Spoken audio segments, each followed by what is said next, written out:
Сәлеметсіңдер ме балалар? Ана тілі пәнінен 95-ші сабақ заттың санын білдіретін сөздер тақырыбын өтеміз. Балалар, алдымен ережені есімізге түсіріп алайық. Заттың санын білдіретін сөздерге қанша, неше, нешінші деген сұрақтар қойылады. Мысалы, қанша 5, қанша 7, неше 10, неше 20, нешінші 50-ші. Жақсы, есімізге түсіріп алсақ, суреттерге қарайық. Неше бал мұздақ көріп тұрмыз? Дұрыс айтасыңдар, 5 бал мұздақ. Келесі, неше кітап көріп тұрмыз? Дұрыс айтасыңдар, 4 кітап. Келесі суретке қараймыз. Неше қарындаш көріп тұрмыз?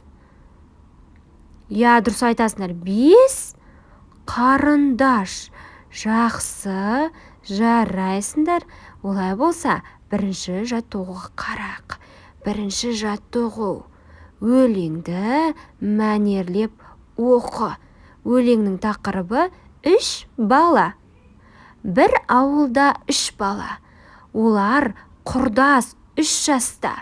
Бірақ олардың қылықтары 3 басқа. Біріншісі шыңқ етпе, тиіп кетсең жылайды. Екіншісі бір қыңыр, ақыл айтсаң тулайды.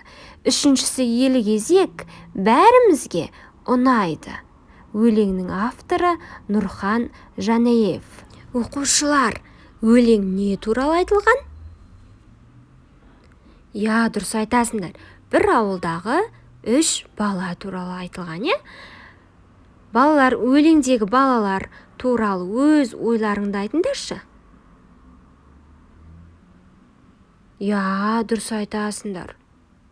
Яғни өлеңдегі 3 баланың мінездері, қылықтары шөнкі 3 түрлі екен, Біріншісі жылауық екен, екіншісі өте қырсық қыңыр екен, Келесі, үшіншісі елгезек, яғни тіл алғыш бала, Ол бала өте мейірімді, өте жақсы бала. Сондықтан да ол баланы барлығы жақсы көреді, сондықтан да оны бәрі ұнатады. Жақсы, жарайсыңдар. Олай болса, екінші жаттығуға қарайық. Екінші жаттығу. Мақалды көркем жаз.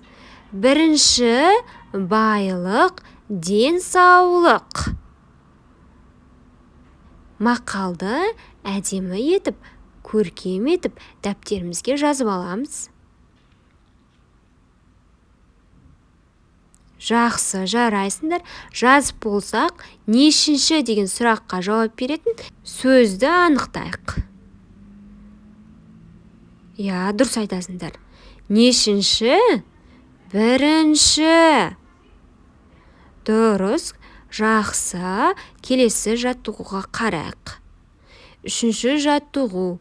Көп нүктенің орнына суреттерді қойып, сұрақтарға жауап бер. Мағжанда қанша асық бар? Жақсы, жарайсыңдар. Мағжанда 3 асық бар. Келесі, тауықтың неше балапаны бар? Жақсы, жарайсыңдар. Тауықтың 4 балапаны бар. Келесі, торда неше тоты құс отыр? Жақсы, жарайсыңдар. Торда 1 тоты құс отыр. Жақсы, жарайсыңдар. Осымен біздің сабағымыз аяқталды. Каналға жазылып, лайк басып, комментарий қалдыруды ұмытпаймыз. Сау болыңдар.